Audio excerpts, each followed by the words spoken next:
আসসালামু আলাইকুম। তো আজকে আমরা আরেকটা ভিডিও নিয়ে আসছি।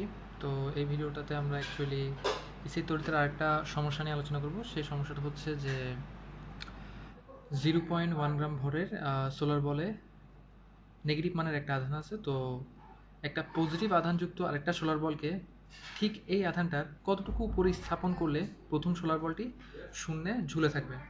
তো আমরা হয়তোবা কোশ্চেনটা পড়ে মোটামুটি বুঝতে পারছি যে কোশ্চেনটাতে আমাদের কাছে কি চাওয়া হয়েছে। প্রথমে বলা হয়েছে যে এখানে 0.1 গ্রাম ভরের এই যে ভরটা এই সোলার বলের এটার মধ্যে নেগেটিভ পরিমাণ চার্জ আছে, সেই চার্জের পরিমাণ ধরে নিলাম আমরা Q2 into minus 6.67 into 10⁻৯ column, এরকম একটা চার্জ। তো আমরা জানি যে এই চার্জটাকে যদি আমরা একটা শূন্য নিয়ে ভেসে ছেড়ে দিই তাহলে হচ্ছে যে এটা নিচের দিকে একটা বল অনুভব করবে। সেই বলটা হচ্ছে W=mg পরিমাণের একটা বল, সেটা অনুভব করবে। কেন? কারণ এটা একটা ভর আছে বলতে হচ্ছে, সেটা হচ্ছে 0.1 গ্রাম। তো ওই 0.1 গ্রাম ভরটাকে আমরা ধরে নিচ্ছি। তো আমরা এটা কি পরিমাণ বলে নিচের দিকে বা পৃথিবীর দিকে আকর্ষিত হবে সেই জিনিসটা আমরা বের করার চেষ্টা করছি। ধরে নিলাম পৃথিবীর আকর্ষণ বল 9.8 মিটার পার সেকেন্ড স্কোয়ার। তো এটা একটা বল এখানে ফিল করবে। তো এখান থেকে আমরা পাচ্ছি 0.98 ইন্টু 10⁻³ নিউটন মানের একটা বল নিচের দিকে ফিল করবে। ফলে এই যে সোলার বলটা প্রথম সোলার বল এটা, আর এটা হচ্ছে দ্বিতীয় সোলার বল। তো এই প্রথম সোলার বলটা নিচে পড়ে যেতে চাবে। তো আমাদের যে কাজ সেটা হচ্ছে এই প্রথম সোলার বলটাকে শূন্যে ঝুলিয়ে রাখা। তো শূন্যে ঝুলিয়ে রাখার জন্য আমাদেরকে প্রশ্নে বলা হয়েছে কি করতে হবে, যে একটা নতুন সোলার বল দেওয়া হয়েছে যেটার মধ্যে পজিটিভ আধান আছে। তো পজিটিভ আধানযুক্ত চার্জটাকে রাখলে কী হবে, আমরা জানি চার্জ একে অন্যকে আকর্ষণ করে, পজিটিভ চার্জ নেগেটিভ চার্জকে আকর্ষণ করে। তাহলে এদের এবং কুলম্বের সূত্র অনুসারে আমরা আরও জানি যে এই যে বল তাদের মধ্যবর্তী ক্রিয়া রেখা বরাবর ক্রিয়া করে। তাহলে অবশ্যই পজিটিভ চার্জ নেগেটিভ চার্জকে এদিকে বল প্রয়োগ করবে, এফ কুলম্বের বলে এফসি। তো যদি প্রথম সোলার বলকে শূন্যে ঝুলিয়ে রাখতে হবে, ঠিক আছে, কত উপরে, আমরা ধরে নিলাম যে ডি দূরত্বে আমরা প্রথম সোলার বলটাকে রাখবো। কখন একটা এই জিনিসটা ঝুলে থাকবে, তখনই এই জিনিসটা ঝুলে থাকবে যখন উপরের দিকে বল, অর্থাৎ সামেশন অফ উপরের দিকের বল, সামেশন অফ উপরের দিকের বল যখন সামেশন অফ নিচের দিকের বলের সমান হবে, নিচের দিকের যে বল ওই বলের সমান হবে, তখনই কি হবে, এই আমাদের যে বলগুলো আছে পজিটিভ এবং নেগেটিভ চার্জযুক্ত সেগুলো একে অন্যকে ঝুলিয়ে রাখতে পারবে। তো উপরের দিকে বলটা হচ্ছে আমাদের কুলম্বের বল এফসি, আর নিচের দিকে আমাদের যে বল সেটা হচ্ছে বস্তুর ওজন। এই দুটোকে সমান করার জন্য আমরা ধরে নিলাম যে আমরা একটা নির্দিষ্ট দূরত্ব ডি উপরে আমরা একটা পজিটিভ চার্জ স্থাপন করলাম। তো এই পজিটিভ চার্জের দূরত্ব আমরা ধরে নিচ্ছি ডি। আমরা জানি যে এই দুইটা চার্জ Q1 এবং Q2 এর মধ্যে একটা বল কাজ করবে কুলম্বের ফোর্স, এবং কুলম্বের সূত্র অনুসারে সেই ফোর্সের মান হচ্ছে 1/4πε0। আমরা ধরে নিচ্ছি যেটা শূন্যস্থান into Q1 Q2 over D square equals two mg। 1/4πε0 এর মান আমরা জানি 9 ইন্টু 10⁹9। আর Q1 Q2 এই মানটা হচ্ছে যে আমরা কিন্তু চার্জের মান বসানোর সময় পজিটিভ বা নেগেটিভ সাইন আর গ্রাহ্য করি না, আমরা জাস্ট চার্জের মানটা নিয়ে কাজ করি। অ্যাজ এটা একটা স্কেলার রাশি 6.53 into 10⁻9 divide by d square equals to, এখানে আমরা নিচে মানটা বের করে রাখছিলাম ডাব্লিউ, সেটা হচ্ছে 0.98 into 10⁻³ newton equals to 0.98 into 10⁻³ newton. তো এখান থেকে থাকে d square equals to 9 into 10⁻9 into 6.67 into 10⁻9 into 6.53 into 10⁻9 divide by 0.98 into 10⁻³ এখান থেকে আমরা একটা অ্যান্সার পাবো, সেটা আমরা ক্যালকুলেটর করে বের করার চেষ্টা করি।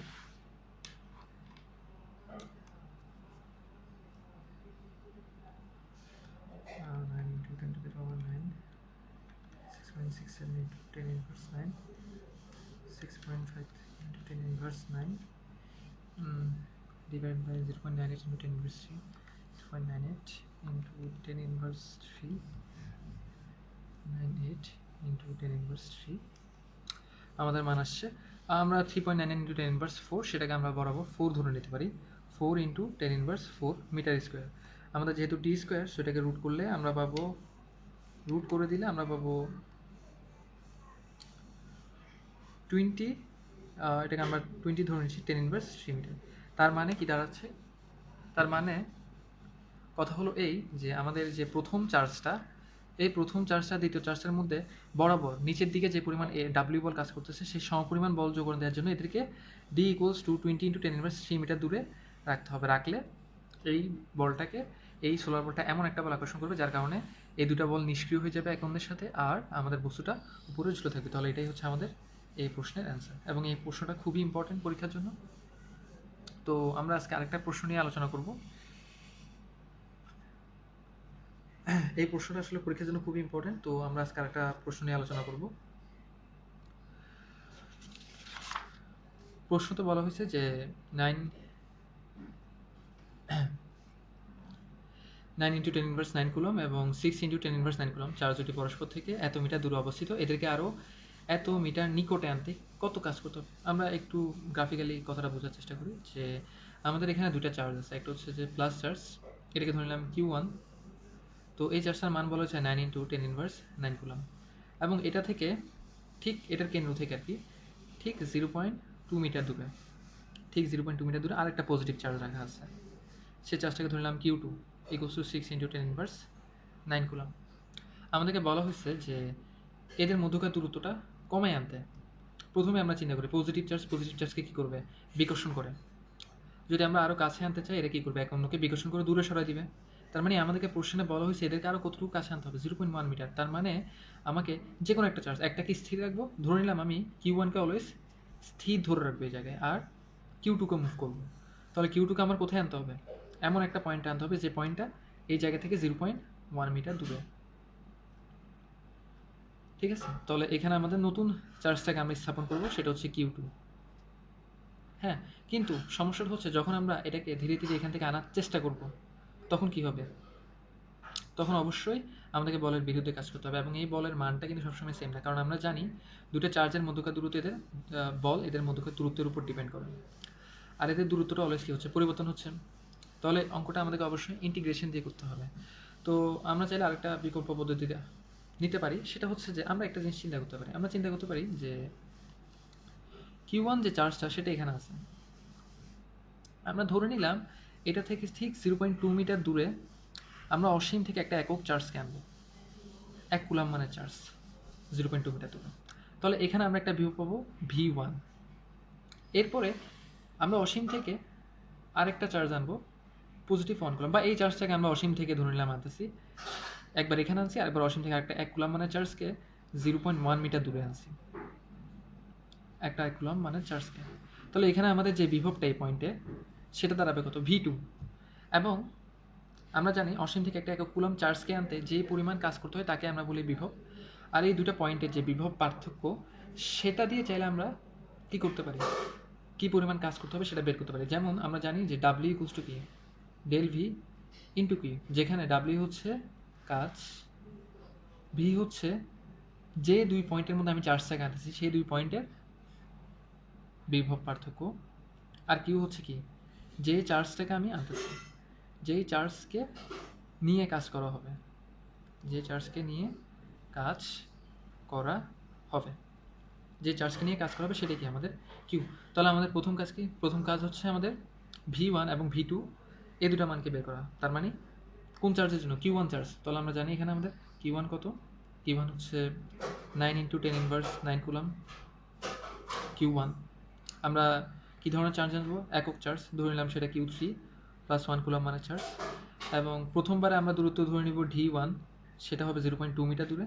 দ্বিতীয়বার আমরা দূরত্ব ধরে নিব D2 = 0.1 মিটার। এবং প্রথমবারের জন্য আমরা যে বিভবটা পাবো সেটা হবে V1, দ্বিতীয়বারের জন্য আমরা যে বিভবটা পাবো সেটা হবে V2। আমরা এই দুটো বিভবকে বের করার চেষ্টা করি। আমরা জানি বিভবের সূত্র অনুসারে V1 = 1/শূন্য স্থানে ক্ষেত্রে 1/4πε0 ইন্টু Q1 ওভার D1, সেটা হচ্ছে 0.2। তো এটার মান হচ্ছে 9 × 10⁹ 1/4πε0 এর মান। Q1 হচ্ছে 9 × 10⁻৯ কুলম /0.2। তো আমাদের এখানে থাকে 81/81/0.2 ভোল্ট, যেটাকে যদি আমরা বের করি 81/0.2 থাকে 405 ভোল্ট।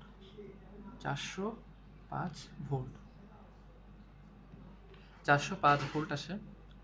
এবার আমরা ঠিক একইভাবে ভি টু বের করার চেষ্টা করব। ভি টু হবে 1/4πε0 ইন্টু Q1/0.1। 1/4πε0 এর মান হচ্ছে 9 ইন্টু 10⁻৯। আর Q1 যেটা, Q1 এর মান হচ্ছে 9 ইন্টু 10⁻৯ নিউটন। এটাকে ভাগ দেবো 0.1 দিয়ে, তো আমাদের থাকে 81/0.1 আর 810 ভোল্ট। তার মানে আমরা একটা ব্যাপার লক্ষ্য করতে পারতেছি যে আমাদের যে বিভবটা চার্জকে আনার জন্য যে কাজ, এই দুটো বিভব আমরা পাই গেছি দুটো পয়েন্টে। অর্থাৎ আমাদের চার্জটাকে, পজিটিভ ওয়ান মানে চার্জটাকে আমরা প্রথমে একটা পয়েন্টে অবস্থান করছি, সেটা হচ্ছে V1, মানে এই পয়েন্ট যেটা, এই পয়েন্টে আমাদের বিভব V1, বি পয়েন্টে আমাদের বিভব V2। তাহলে আমাদের এই দুই পয়েন্টের মধ্যে আমরা একটা বিভব পার্থক্য লক্ষ্য করতে পারতেছি আমরা, এবং দেখতেছি যে এই দুইটা বিভব পার্থক্যের মান V2 minus V1 equals to 810 বিয়োগ 405 ভোল্ট। অর্থাৎ যা থাকে তা হচ্ছে 405 ভোল্ট। তার মানে একটা পজিটিভ 1 কুলম্ব মানে চার্জকে এ থেকে বি বিন্দুতে আনতে আমাকে 450 জুল কাজ করতে হবে।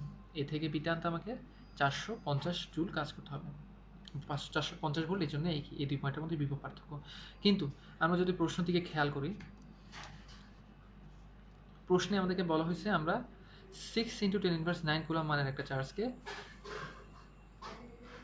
এই এ বিন্দু থেকে বি বিন্দুতে আনবো। আমরা কিন্তু 1 কুলম্ব মানের চার্জকে আনবো না। তাহলে আমরা সেই ক্ষেত্রে সূত্র জানি।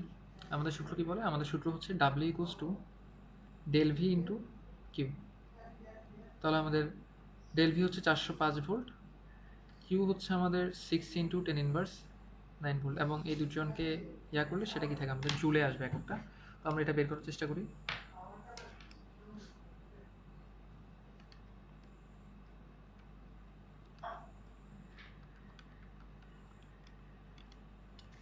টু 2.43 ইন্টু 10⁻6,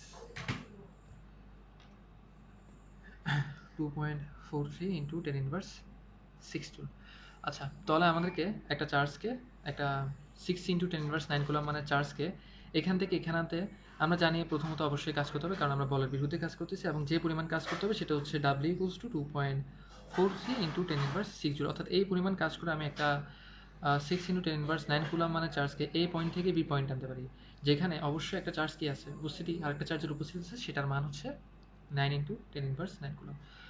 অতএব আমরা বুঝতে পারলাম যে আমাদেরকে অবশ্যই পজিটিভ চার্জকে আনার সময় কাজ করতে হবে। এই কাজটা করাটা একটু ডিফিকাল্ট, কারণ যে বলের বিরুদ্ধে আমরা কাজ করতেছি সেই বলটা অলওয়েজ পরিবর্তনশীল এবং দূরত্বের উপর ডিপেন্ড করে। তো কাজটা ইন্টিগ্রেশন দিয়ে করানো যায়। আমি নেক্সটে ইন্টিগ্রেশন দিয়ে যে করানোর ধাপটা সেটা দেখে দিব। প্রথমত যেহেতু এই চ্যাপ্টারটা, স্থিরতরিতে চ্যাপ্টারটা একটু বিভব নিয়ে বেশি কাজ করে, এবং এইটা দিয়ে খুব সহজে এক্সপ্লেন করা যায় ব্যাপারটা, তাই এটা দিয়ে দেখা দেওয়া হয়েছে। তো হ্যাঁ, আজকে এতটুকুই, এই দুটো প্রশ্ন। পরবর্তীতে আমরা বেশ কয়েকটা ভিডিও নিয়ে আরও বেশ কয়েকটা প্রবলেম সলভ করার চেষ্টা করব। আপাতত এতটুকু সময় পর্যন্ত ভালো থাকবেন। আসসালামু আলাইকুম।